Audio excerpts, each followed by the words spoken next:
নমস্কার বন্ধুরা, আজ আমি জলপাই দিয়ে টক মিষ্টি চাটনি করে দেখাবো।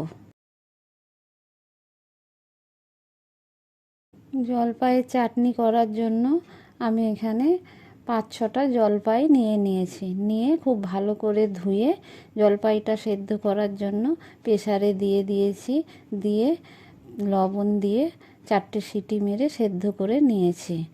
জলপাইগুলো দেখুন কত সুন্দর সেদ্ধ হয়ে গেছে।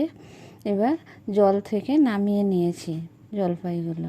ঠান্ডা করে আমি হাত দিয়ে জলপাইগুলো খুব ভালো করে চটকে রেখে নেব। জলপাইগুলো চটকে নিয়েছি, চটকে নিয়ে রেখে দিয়েছি।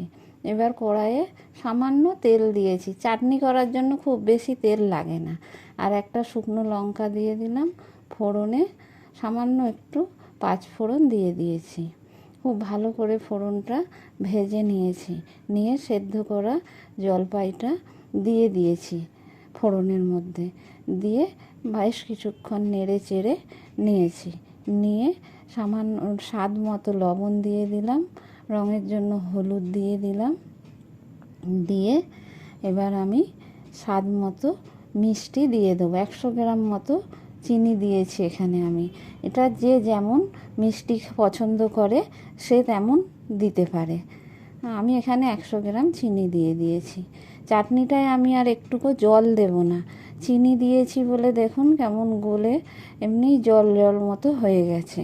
চাটনিটা একটু বসা বসাই হবে। চাটনি হয়ে গেছে, আমি নামিয়ে নিয়েছি।